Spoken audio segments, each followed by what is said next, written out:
Welcome to AI in Motion, the podcast for leaders under pressure to do AI without breaking their teams, their brand, or their judgment. Hosted by Carol-Lyn, Esma Stewart, and Megan Ratcliffe, co-founders of Clarity in Motion Collective, and operators building and leading with AI in the real world. Each episode brings you conversations with operators, CMOs, and builders navigating AI where it actually counts, inside real workflows, real organizations, and real constraints. What's working, what's not, and what it really takes to move from experimentation to impact. This is AI in Motion.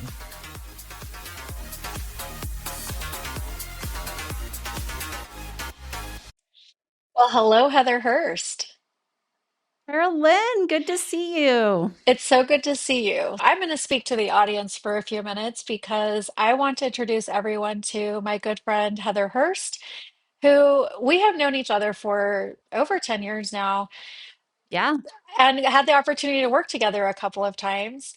And Heather, when I think of somebody who has seen all of the different phases of marketing, especially on B2B over the last 10, 15 years, as things have changed, I think of you Yes. as being one of those folks. And I know that from a firsthand vantage point because we first worked together when you were leading a brand and content team and doing hmm so many cool things with audience engagement. Heather was my first exposure to influencer marketing, and I still don't think I've met anybody who did it better than you.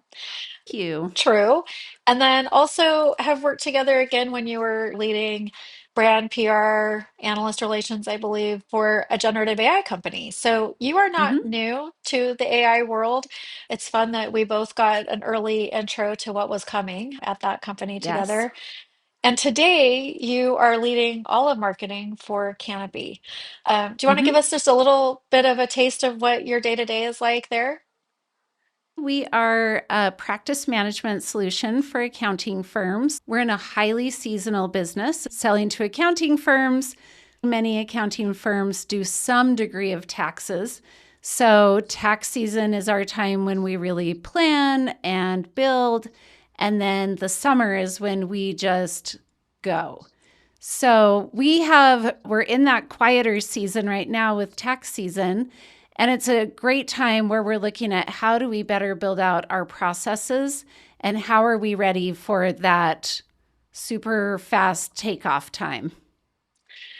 I love the fact that your business has some seasonality to it. We've both been in businesses that never seem to get a minute to breathe.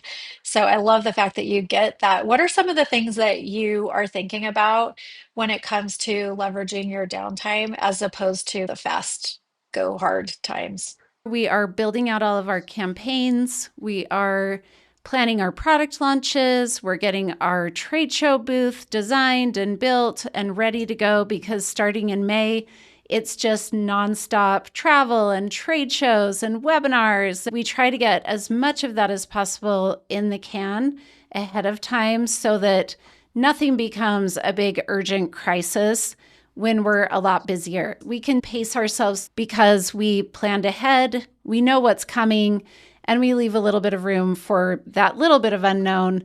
But right now, it's just get things in the can. I also believe that you are doing some pretty heavy lifting on getting some of your AI systems in place during this time and working with your team to build out some of the foundations that you're going to be using for marketing of the future. And so this kind of leads us to our conversation today. I, your journey, your team's journey, how you're thinking about it.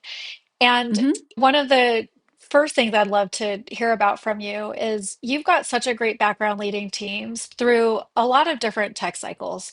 I know that you were around when we went into the cloud. I think that's actually the first time we worked together was at a That company was that the had, first time. yes, they had on-prem software and getting ready to go to the cloud and kind of everything in between.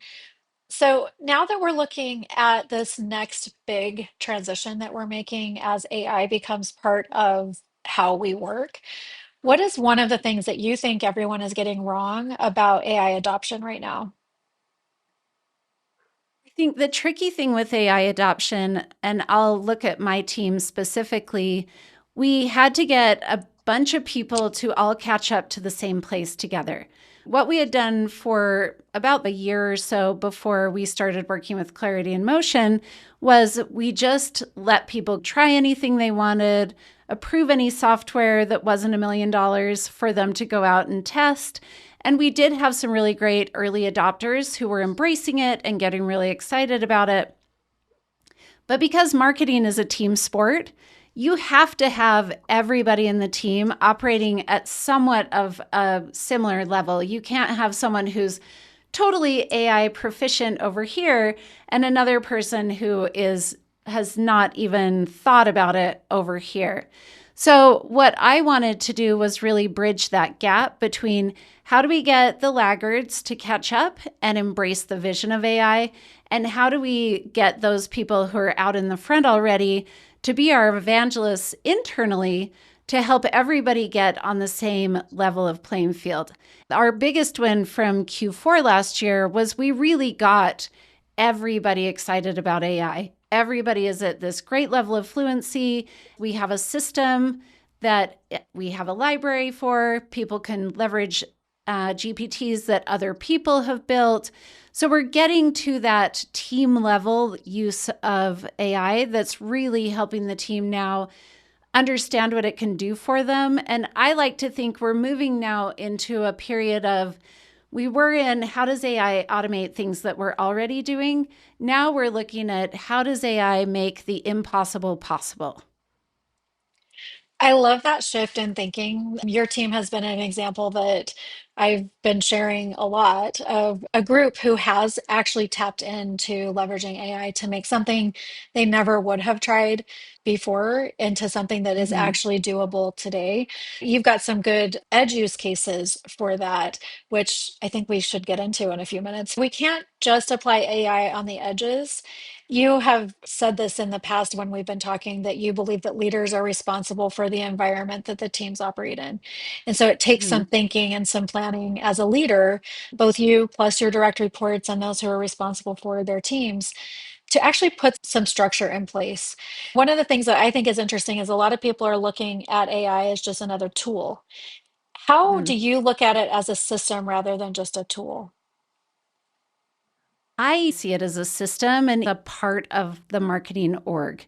We turn to it to help us with content building and with automating things that we had to do manually before, and to, help us dream and find new ideas and new ways of thinking. It is becoming a more and more integral part of the way that marketing works. We're in the process of implementing some new software, and we need to feed that software inputs about what the company does and who we sell to.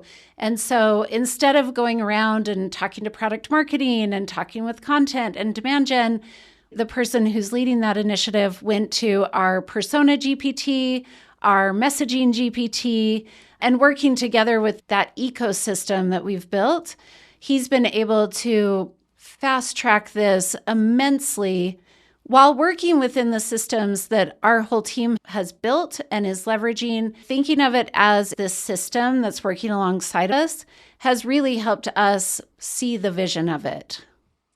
I think it's fun to kind of think of it from that system perspective and the big picture view. And if we start to click down one level on that, when you and I first started talking, you had put quite a lot of investment into just getting your team comfortable with using AI and letting them experiment. You had 100% usage of AI on your team. There wasn't one person who hadn't at least cracked it open and tried it out on a few things. There's a place where, and I think that's actually where a lot of teams are today, by the way, which is they've given everybody the tool, but they haven't yet Mhm. started thinking about systems. So tell me this. I know that you and I have discussed what some of the risks are to being in that place where everybody has access to the tool, but you haven't started forming systems. What do you think having that really high adoption rate actually the risk that it creates to your brand, to your operations before you started getting into systems? It got to this point where people were becoming proficient and feeling comfortable with it, which was where I wanted them to get to. But you're right. We were getting into isolated silos of work where this person has their way of using ChatGPT and they're getting these levels of output, but they're not actually sharing that with anybody else on the team. They aren't working cohesively as a group. They're not building shared resources. So what I saw was we were getting into that really dangerous spot for marketers where you're working in a silo or in isolation. And I really wanted to open things up where we were all working in a similar way as we were building GPTs. We all had an ecosystem that we could share and learn from each other. We weren't going to be stuck in, I know how to do something and I do it my way, and I'm not going to change when a new system is implemented. So I think we timed it really, really well, where people were able to go play and have fun and make silly pictures. One person said that he was using AI to make diss rap tracks that he was sending to his brother. People got in and they got familiar and they had fun with it. And then we needed to systematize it where we're actually leveraging it as a tool for the team as opposed to little individual pockets with different levels of maturity. Yeah, I remember when we first engaged with you, we did an assessment of your team to figure out kind of what did it look like. You had readiness where we look at readiness based on the human, the systems, data, and process. Your team was sitting at a level 2, which we call AI active, which means that the level of AI usage in the team is giving some capacity gains to individuals or sometimes in small groups. And you wanted to get to that level of making things possible that are not possible without AI across the whole department, because you had a couple of really good examples of people who were kind of out on the edge who were already starting to get there. Talk us through some of the examples that you're most proud of from the early days of AI adoption with your team. So we have had so many cool things that our team has built. One thing that was described to me as something that would save hundreds of hours a year that the team didn't enjoy doing was our content team, in partnership with our demand gen team, built this whole automation to build out our weekly newsletter with thought leadership and articles from the industry using Relay and Zapier. They built a whole construct where all they had to do was put the task into ClickUp, which we've been using as our project management system. That triggered some command to Google Docs to go out and search, then create a document, then push that through all of the tasks for creating the newsletter without any human touching it until it got to the end where it needed review. That was this huge game changer in terms of them taking something off their plates that they didn't enjoy, but also they felt like the quality of output was good enough for what we needed. So we really got to a big win there where they don't have to spend that time on something that they don't want to do anymore. Another really great one we had was we were having this marketing team meeting and everybody started getting into that dangerous brainstorm level where you're just thinking about really weird ideas. And the weird ideas often turn into really amazing ideas. Well, somebody threw out the idea for an ABM campaign that we could do customized Wheaties boxes that had a picture of our prospect on it to send out to some number of prospect accounts. And as we were talking, I was like, you guys, this is in no way scalable. We can't customize an image and a name on a box that we send out to, call it 300 people in any amount of time. So I don't know, maybe it was me being the naysayer that they wanted to set out to prove me wrong, which I'll be here for all day. But we built this custom box instead of being Wheaties, we're accountees because we sell to accounting firms.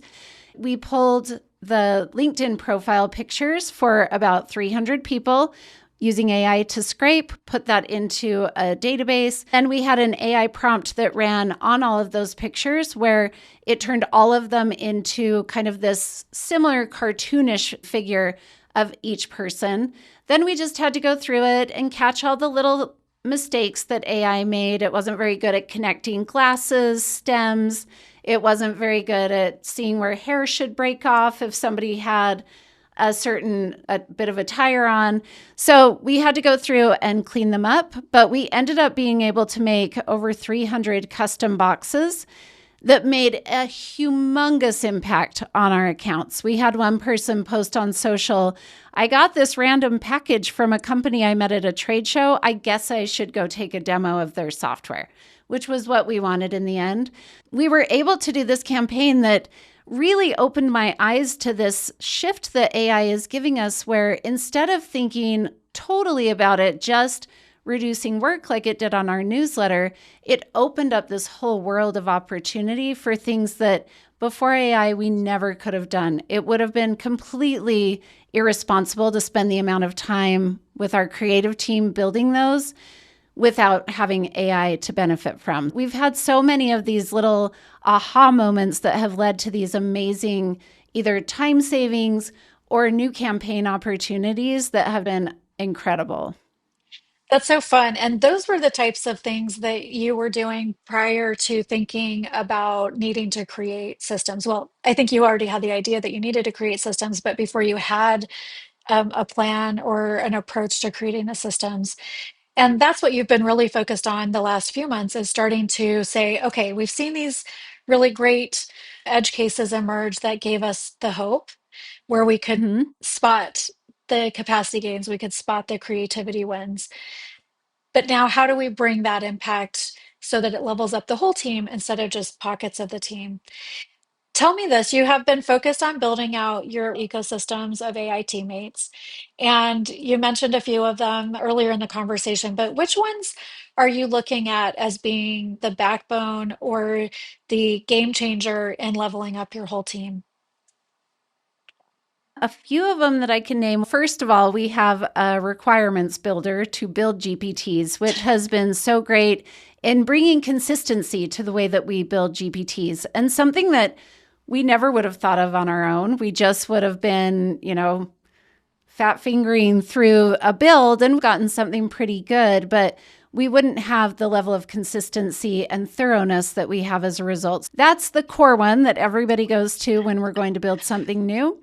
Then we do have the ones traditionally thought of as product marketing. So we have the messaging GPT, we have the persona GPT.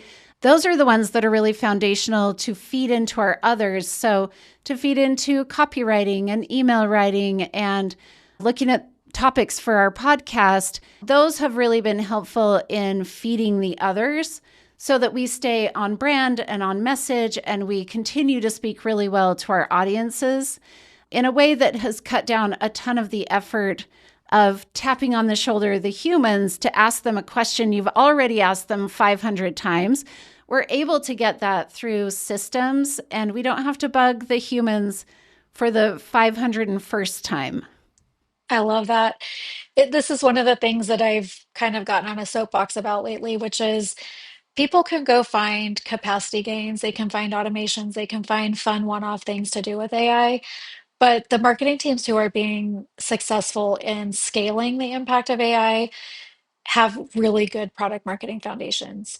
As we've been working with you on setting up your AI teammates that are product marketing focused, it's really clear that you guys have done a lot of that pre-work up front to understand your audience personas, messaging and positioning, and the value that your product brings, which has made it easier to start building out these product marketing AI teammates.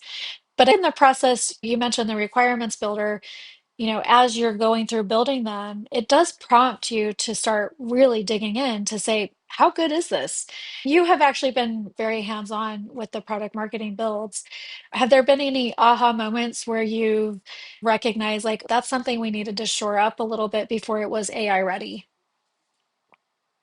Yeah, I think so. Even just thinking through what we want the GPT to do for us versus just having a really good prompt has been an aha moment. When I first started thinking about AI, I kept thinking my interactions with any AI application should be super quick. This should be giving me fast outcomes. I shouldn't have to spend a lot of time with it.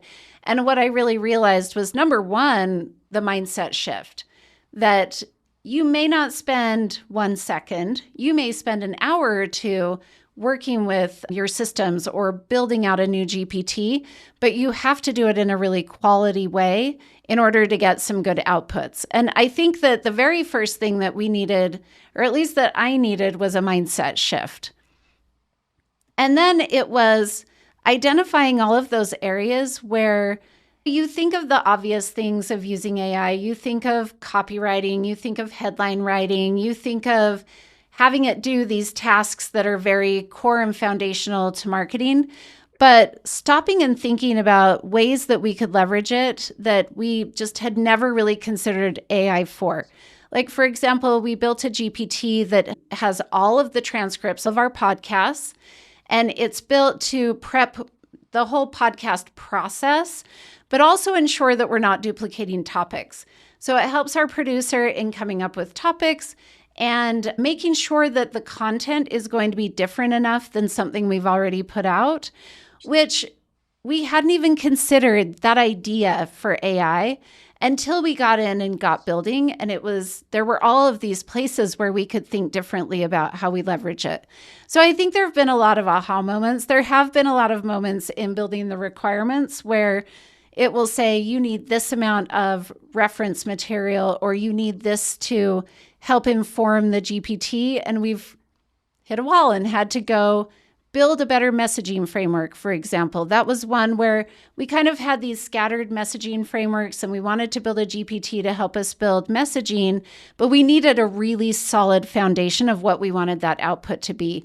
So that took a few rounds of building for us to really identify what are we going to program this thing to do that's going to be high quality and a great output each time. So yeah, we've run into several of those where the build kind of had to go on the shelf for a minute because we had to get that foundational material to feed in all the right context to the AI. I've seen you with hands on keyboards and actually building and guiding some of these, um, requirement sessions for your AI teammates. Tell me, did you always think you were going to be this hands on, or has it been a surprise to how hands on you've gotten? Or what's kind of led to that place where you're actually building? I guess the surprise point for me was how dang fun it is. So I love doing it. The output that you create is so incredible and so powerful. So I did have that surprise moment of just realizing I absolutely love this. I was talking with our general counsel the other day about some GPTs we could build for her. And I was like, we can do anything for you because this is just so fun once you get your foundational documents. But from a standpoint of, did I always believe that I would be a big part of it? Absolutely. I think as a leader, you can't ask your team to make this big undertaking without you being willing to be right there with them. For example, we rolled out a new Canopy University for product training last year. I asked our team to get to level 1 in that we have 3 core levels. I wanted them to get to level 1 certification. I got to level 3 before anybody else because I need to lead by example and show that it's possible, it's a good use of your time, it's a thing that you want to be doing. So that's how I apply my leadership in all of these scenarios is if it's going to be a huge undertaking for the team and I'm asking them to change the way that they work every day, I need to be right there with them. But the cool thing on this one was it is so fun. And it is something that I am so happy that I jumped in with both feet. I love what you're saying because I have, shared this many times in my own journey as I was a marketing leader leading this transformation. The thing that became crystal clear to me is that I could not delegate the change management. And when I'm Totally. thinking about this, like we've had change management initiatives that we've had to lead before through our careers. It's not like this is the first time, but I do think this one is by far the biggest and most significant and probably most impactful change management initiative that we will lead in our careers. I'm Mhm. curious, do you have any guiding principles as you're thinking about AI in the way that you're approaching this with your team from that lens of, these are humans that we're helping to navigate this big change? How are you thinking about that? So, a few things. Number one, that we already covered is kind of leading out by example. I'm not going to ask them to do it if I'm not willing to be right there, trying it with them, understanding the amount of time something takes to build. So I can really be right there when they say this is taking too much time or this is something I've got to back burner in favor of something else. So leading by example, I think, has been the very first thing. The next thing is helping, especially the younger in their career team members, see that change is a constant, especially in marketing. I am a very young person, so don't go do math on any of this. But when I started my career, we didn't have social media, we didn't have marketing automation. We were faxing press releases. I was so good at the fax machine, by the way. We were so many fundamental things in the way that we market today changed through the course of my career. And I really look to them to say, this is a keep up or die moment. This is something where you have to build the skill set. You have to be a forward marketer of the future. Because if you had kept using the fax machine or you had never adopted marketing automation, you would have never made it in your career. And this is another one of those foundational shifts where you just have to keep up. And I've been really collaborative with the team to understand how much they can take on at any given time, how much change is too much change for their brains to take on and their calendars to take on at any given point. But we are really pushing it forward with the idea that this is just going to be table stakes in a few years when people are starting out their careers. This is where they will have been trained to begin. So it's just change is a constant and helping remind them that we've gotten through a lot of other changes in the past, and this is another one that we can definitely do.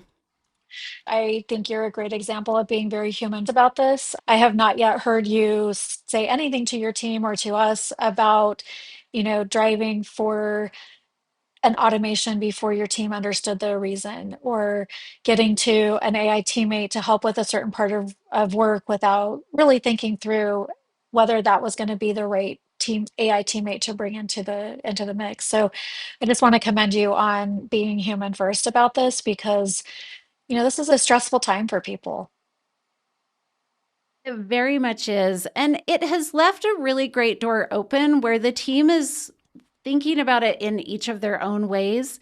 I had an employee yesterday who came to me and said, Heather, I think it would be so fun if we had an AI ERG here at Canopy where we can all get together and we can share ideas. I took that to HR and we'll probably do maybe not an ERG, but we'll do something really fun with all of our employee base being able to come together. But it left a door open where they can come and say there's something they want to try, there's something they want to do. And within reason, we can definitely let them try anything, which I think has really gotten more and more of the team on board. We talk about being in the messy middle a lot, and I think that you are starting to get to being on the other side of the messy part of the middle. So I'd love to understand, are you seeing some early signals of the ROI on the effort that you've put towards AI, towards AI transformation and adoption so far? One of the best things that I've seen is how people are thinking of AI before they're thinking of the way that they did it historically.